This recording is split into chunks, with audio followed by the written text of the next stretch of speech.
आपने मुझे बजट पे अपनी बात रखने का अवसर प्रदान किया। मैं अपनी बात को शुरू करते हुए बहुजन समाज में जन्मे सभी संतों, गुरुओं और महान पुरुषों को नमन करता हूं। साथ साथ मैं भारत की महान जनता का भी धन्यवाद करता हूं कि उन्होंने लोकतंत्र की रक्षा इस बार की है। सभापति महोदय, पिछले 10 सालों में सरकार की नीतियों के कारण गरीब और गरीब हुआ और अमीर हुआ है, यानी गरीबों और अमीरों के बीच फासला बढ़ गया है। सारे देश की संपत्ति को चंद अमीरों के हाथ में दे दिया गया है। ये हमारे संविधान की मंशा और समतावादी समाज के लक्ष्य के खिलाफ है। अतः हमारी नीतियां गरीबों के पक्ष में भी होनी चाहिए। जातिगत जनगणना, SC, ST, OBC यानी कि जो बहुजन समाज के लिए आज जीवन मरण का प्रश्न है, इसके बारे में कोई बात बजट में नहीं की गई है। इसके बाद जनसंख्या के अनुपात में बहुजन समाज को सभी क्षेत्रों में हिस्सेदारी मिलनी चाहिए, तभी बाबा साहब अम्बेडकर का जो सपना है समतामूलक समाज का, वो पूरा होगा। महोदय, एक ऐसा विकसित भारत है जिसमें आज भी सफाई कर्मचारी को पक्की नौकरी नहीं मिल रही है और उसको गटर में उतरने के लिए मजबूर किया जा रहा है। उनके लिए कोई अलग से बजट नहीं है। बजट बन सकता है अगर सरकार चाहे। SC, ST को जो सब प्लान मिलता था, SPC का जो पैसा मिलता था, वो बजट से हटा दिया गया है। साथ साथ देश के स्तर पर आशा, आंगनबाड़ी, भोजन माता, ग्राम सेवक, PRD जवान, होमगार्डों के मानदेय में बढ़ोतरी नहीं हुई है। ऐसा कुछ भी नहीं दिख रहा है कि उनके जीवन में खुशहाली आ जाए। इनका मानदेय बढ़ना चाहिए। विधवा, वृद्धा, विकलांग पेंशन प्रत्येक महीने 500 रुपए से बढ़ाकर 5000 रुपए की जानी चाहिए, क्योंकि महंगाई बढ़ रही है।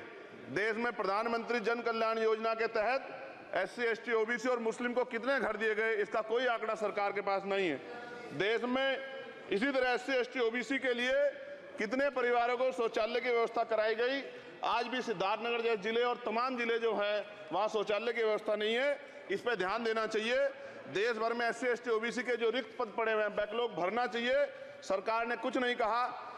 ये कैसी विश्व की 5वीं अर्थव्यवस्था है जिसमें आज भी SC, ST पे अत्याचार हो रहा है, महिलाओं के साथ रेप हत्या हो रही है। NCRB का डाटा पढ़ेंगे तो खून के आंसू रोने पड़ेंगे। युवा बेरोजगार है, सड़कों पे 80 करोड़ लोगों को 5 किलो राशन में जीवन यापन करना पड़ रहा है।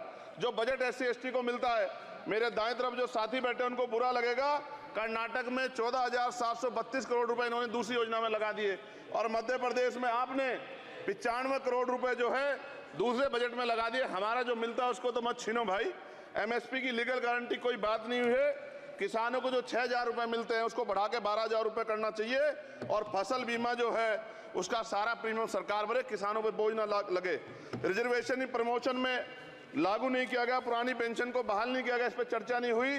देश में मनरेगा समय न्यूनतम मजदूरी की दर 700 रुपए होनी चाहिए। समान काम समान वेतन पॉलिसी लागू होनी चाहिए। जो रसोई की चिंता करते हुए 500 रुपए प्रति सिलेंडर से ज्यादा के दाम नहीं होने चाहिए, जो महिलाओं को राहत मिल सके। बिजली के दामों में भी कमी होनी चाहिए।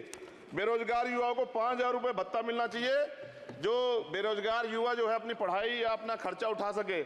मैं अपने क्षेत्र के विषय में महोदय आपसे कहना चाहता हूं कि पश्चिम यूपी में नगीना में एक एम्स बनना चाहिए, एक IIT बननी चाहिए, एक IIM बनना चाहिए। नगीना लोकसभा में उद्योग धंधे लगने चाहिए।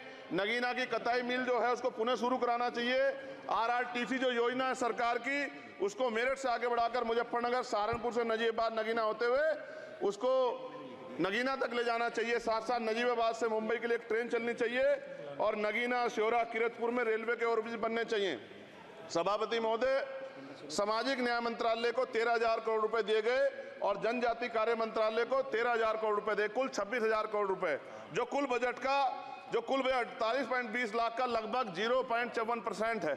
जबकि हमारी संख्या 25% से ज्यादा SC, ST की और बहुजन समाज की मिलाओगे तो 85% से ज्यादा है। और हमारे विकास के लिए सरकार 1% पैसा खर्च कर रही है, जो मिलना हमें चाहिए, जबकि मिलना हमें 25% चाहिए। ये ऊंट के मुंह में जीरा के समान है, कहावत हमने बहुत दिन सुनी थी। पिछले लंबे समय से हमारे साथ धोखा हो रहा है, लेकिन अब ये नहीं चलेगा। चंद लोगों की तराजू से देश के संसाधन नहीं बटेंगे। इस देश का बहुजन समाज बर्दाश्त नहीं करेगा। संसाधन का बंटवारा संख्या के आधार पे होगा। माननीय काशीराम साहब नारा लगाए थे, ना तो वोट हमारा राज तुम्हारा चलेगा, और आज हम कह रहे हैं ना ही वोट हमारा और नोट तुम्हारा चलेगा। इस बात का भी ध्यान जो है सरकारों को देना पड़ेगा। आपके माध्यम से सरकार से मेरी एक मांग है, सरकार इस योजना का लाभ भी अपने आप ले ले, सरह भी ले ले। कि 1 लाख रुपए सालाना बहुजन समाज के अत्यंत गरीब परिवारों को दे। 10 लाख करोड़ रुपए खर्च होंगे, लेकिन इस 1 लाख रुपए की योजना से एक झटके से एक परिवार गरीबी की रेखा से ऊपर आएगा और इनके बच्चों को कुपोषण खत्म होगा, अच्छी शिक्षा मिलेगी, महिलाओं को सम्मानजनक जीवन मिलेगा और इससे वास्तव में सबका साथ सबका विकास का नारा सार्थक होगा। अगर प्रश्न ये होगा कहां से आएगा, तो उसका जवाब ये है कि जब अमीरों का 16 लाख करोड़ रुपए माफ हो सकता है, कॉर्पोरेट टैक्स का घटाकर लाखों करोड़ रुपए का चूना सरकारी खजाने को लगाया जा सकता है, पेट्रोल डीजल के दाम 10 गुना एक्साइज ड्यूटी बढ़ाई जा सकती है, तो गरीबों को सरकार पैसा क्यों नहीं दे सकती। महोदय, समय आ गया है, अब निजी क्षेत्रों में आरक्षण की व्यवस्था होनी चाहिए। SC ST OBC को निजी क्षेत्रों में आरक्षण मिलना चाहिए। और मेरी आपसे ये भी मांग है, क्योंकि अब समय की मांग है और देश तेजी से आगे बढ़ रहा है, तो मैं कहूंगा कि सरकार का जो सबका साथ सबका विकास का नारा लगभग वो असत्य महसूस होता है, क्योंकि अल्पसंख्यकों में मुसलमानों, जैनों, सिखों, बुद्धिस्टों के लिए कुछ दिख नहीं रहा, उनकी कल्याण कोई योजना नहीं है। मदरसों को जो बजट मिलता था वो कम कर दिया गया है, आर्थिक तंगी से लोग मर रहे हैं, इंटर्नशिप की बात हुई है, परमानेंट रोजगार नहीं है। और दिल्ली में क्या हुआ बच्चों के साथ कल, उनकी सुरक्षा की जिम्मेदारी क्या है, वो आए तो बनने थे IAS IPS और बन क्या गए, लाशें बन के गए, यहाँ से कोई ध्यान नहीं दे रहा है, किसी की नजर नहीं है। साथ साथ मैं आपसे ये भी आग्रह करूंगा कि हम ग्रामीण क्षेत्रों से आए लोग देश से बड़ा प्रेम करते हैं और हम ये महसूस करते हैं कि सरकारें हमें सुनेंगी, सरकारें हमारे बारे में सोचेंगी, लेकिन ऐसा महसूस हो जाता है आज़ादी के 75 साल बाद, और जिसको अमृतकाल कहा जा रहा है, आज भी SC ST OBC के लोगों पर अत्याचार हो रहा है। अभी 2 दिन पहले गोली से उड़ा दिया गया गाजियाबाद में और राजस्थान में गर्दन काट दी गई। ये घटनाएं देखकर डर लगता है, घर से निकलते हुए भी कि आने घर वापस लौटेंगे नहीं लौटेंगे। तो मेरा सरकार से आग्रह है, अगर आज़ादी के 75 साल बाद भी हमारी हत्या हो रही है, तो हमारी मां को भी दर्द हुआ होगा जब उसने हमें पैदा किया हो, हमारी बहनों को भी हमारे खोने का दर्द होता होगा।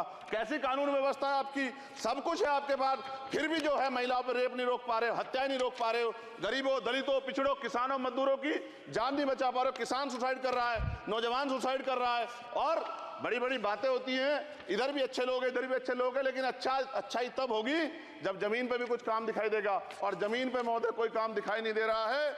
जब कोई योजना की बात आती है तो सरकार हमसे मुंह मोड़ लेती है। आप बताइए, एजुकेशन का बजट कम कर दिया, हेल्थ का बजट कम कर दिया। मैं अपने क्षेत्र में गया तो आप विश्वास कीजिए, डॉक्टर नहीं है, स्कूल में मास्टर नहीं है, और कोई भर्ती ऐसी नहीं जिसका पेपर लीक नहीं होता है।